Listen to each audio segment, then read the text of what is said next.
How's it going, everyone? You guys heard me talk about Dragon's Dogma 2 the other day, and I had some choice words about it, but want to go a little bit more in-depth with it in this video, and also want to talk about the upcoming patch that is coming to the game. Capcom is hard at work on a lot of fixes for the game, and a lot of issues for the game will be addressed, and a lot of exciting fixes as well, and updates, so let's talk about it.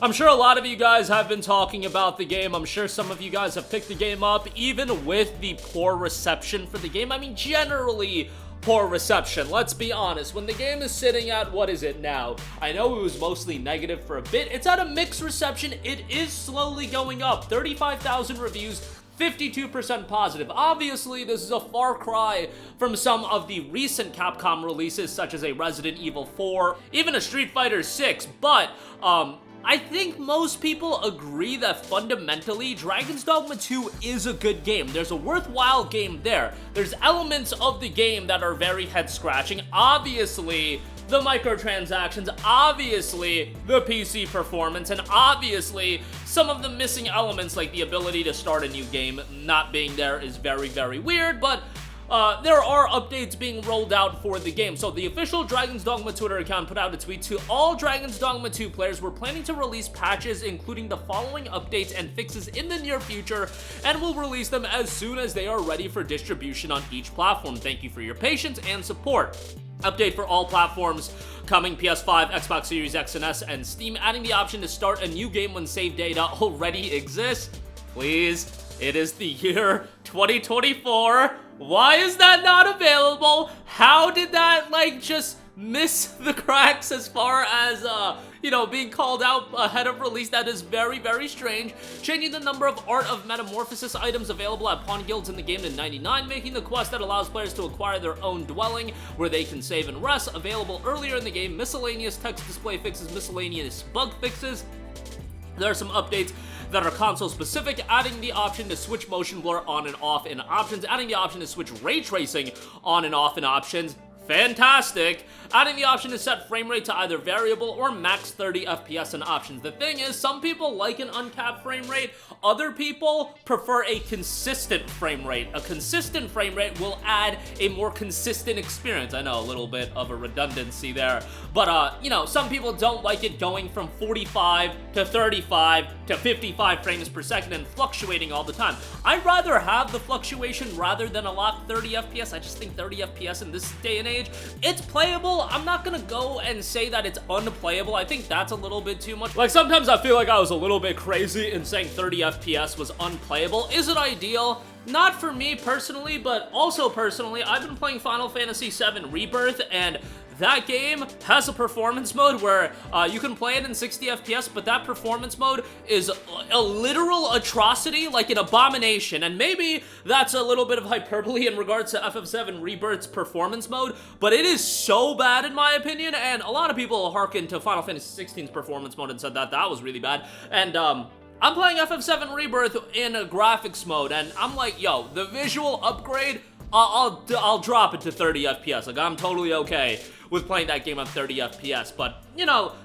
at the end of the day, when it comes to the consoles, you're talking about $400 boxes, and modern games, every single one of them running at 60 FPS, might be a little bit of a stretch, like, to be perfectly honest. Is Dogma 2 like a visual masterclass? I wouldn't say that. Is it a good-looking game? Yeah, it's a good-looking game, but, you know, your opinion will vary on whether or not they should have a locked 60 FPS mode. Updates for Steam include improving quality when DLSS super resolution is enabled and fixing an issue where models appeared low quality under some specific settings. Again, I think from a fundamental standpoint, as far as the gameplay, world design, stuff like that is concerned, Dragon's Dogma 2, there's definitely a good game in there, and I definitely think, you know, the Metacritic score, I believe, is like an 87. I feel like that score is well warranted, and if this is the style of game that you were going into, do I have some issues here and there as far as some QOL issues, as far as quality of life and things like that, some modernization that I would have liked? Sure, but for the most part, the game is really good. It's just stuff like the egregious monetization. And I get it that a lot of you guys are of the opinion, and I can see where you're coming from in the sense that, yo, this monetization stuff, you don't even have to look at it.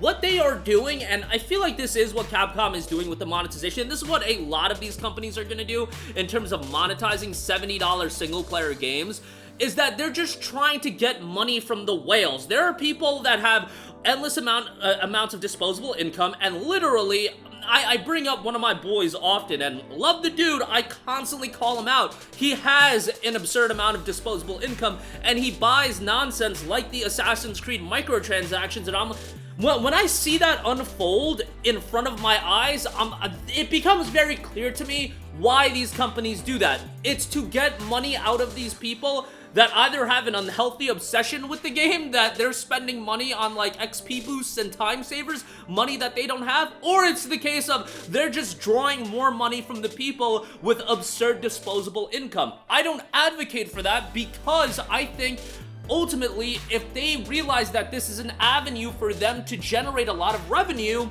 that can alter their game design as well. They will make it a game in a way that they will incentivize you more and more to take advantage of those time savers. It's a fine line you have to walk if you want to monetize a game to get money from the whales and then also keep it totally the same. And I feel like with a lot of developers, it could be a tricky area to go through in terms of keeping the game great for the people that don't want to buy stuff while also getting money from the whales, so to speak, as you call them. Like, again, I don't want to refer to these people as whales, but that seems to be the term that people anoint these individuals that do spend a lot of money. And again, I call my boy out all the time in these videos. He literally watches these videos, and every time I say something about him, he ends up just text messaging me, calling me poor. So like, yo, he'll attack me in private as well. He doesn't have an online platform to attack me, but nonetheless, again, when I see that stuff happen in front of me, this dude's also a big Destiny 2 player, and like whenever a Destiny 2 patch drops, the amount of money he drops on like these cosmetics, I'm like, bro, you are crazy. In the case of Destiny 2, it is a free-to-play game. The expansions cost money, but you get the idea. Monetization when it comes to $70 titles, I get why people are gonna defend it. Just let the whales spend money, let them make more money off the whales. Games are getting more expensive to develop, so on and so forth. I just think it is a murky area and territory that we do not want to get to when we talk about time savers. In the past, cheat codes were in games, guys. Cheat codes were time savers. Now they're monetizing said cheat codes essentially. And some people are saying, get good at the game. You can get all these items just playing the game. Yo, I get that. I get all of that. It's just territory, I'm telling you guys, you don't want to normalize, because once you give some of these publishers an inch, oh, you are damn right that they're gonna try to take a mile. So just keep that in mind when you guys are defending microtransactions and whatnot. It can spiral into nonsense, let's just say. But that'll do it for me. Again, I know a lot of you guys are enjoying the game, as am I. I think the game is really good.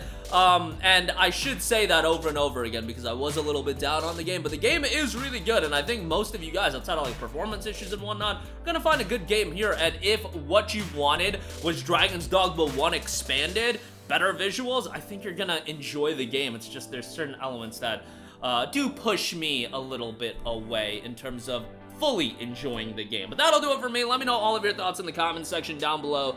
As always, sound off there. Thank you for watching, and goodbye. Hey guys, we hope you enjoyed the video, and if you did, make sure to hit the subscribe button, and if you're already subscribed, do us a favor and hit the bell icon. This way you'll be notified whenever we post a new video. That's the best way to keep up with all of our uploads, and we usually try to upload 2 videos a day. And with the bell icon hit, you'll be notified whenever we do upload a video. As always, thanks for watching.